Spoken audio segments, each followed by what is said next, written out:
8 मार्च या जागतिक महिला दिनानिमित्त ठाणे महानगरपालिकेच्या महिला कर्मचाऱ्यांसाठी आज ठाणे महानगरपालिका मुख्यालयात रांगोळी व मेहंदी स्पर्धेचे आयोजन करण्यात आले होते।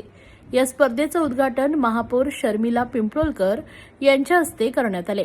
यावेळी स्पर्धेत सहभागी झालेल्या सर्व कर्मचाऱ्यांचे कौतुक करत महिलांनी आपल्या दैनंदिन कामकाजासोबत अशा सांस्कृतिक उपक्रमांमध्ये सहभागी होऊन आपले कलागुण जोपासत आहेत याबद्दल कौतुक करून स्पर्धकांना शुभेच्छा दिल्या। यावेळी उपायुक्त अनघा कदम, डॉक्टर मिताली संचेती, मुख्य पर्यावरण अधिकारी मनीषा प्रधान, कार्मिक अधिकारी दयानंद गुंडप, उपमाहिती जनसंपर्क अधिकारी प्राची डिंगनकर यांच्यासह विविध विभागांचे कर्मचारी उपस्थित होते। महापालिकेच्या विविध विभागातील महिला कर्मचाऱ्यांनी या स्पर्धेत उत्स्फूर्त सहभाग नोंदवत आकर्षक रांगोळ्या साकारल्या। महिला सक्षमीकरण, सामाजिक संदेश तसेच पारंपरिक कलाकृतींवर आधारित रांगोळ्यांमधून सहभागी कर्मचाऱ्यांची सर्जनशीलता आणि कल्पकता दिसून आली आहे। तसेच मेहंदी स्पर्धेलाही महिला कर्मचाऱ्यांचा मोठा प्रतिसाद मिळाला।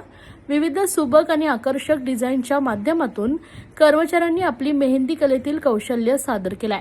तसेच शाळा क्रमांक 44 मध्ये आयोजित केलेल्या निबंध स्पर्धेसही कर्मचाऱ्यांचा उत्स्फूर्त प्रतिसाद मिळाला। सर्वांना माझा नमस्कार। सर्वप्रथम जागतिक महिला दिनाच्या सर्व महाराष्ट्रातल्या आपल्या महिला भगिनींना माझ्याकडून व माझ्या ठाणेकरांकडून खूप खूप शुभेच्छा।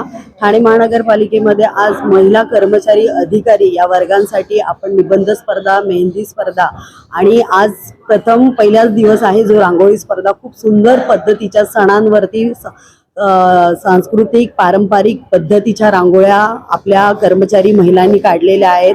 कुठेतरी त्यांना ठाणे महानगरपालिकांनी एक प्लॅटफॉर्म दिला आहे।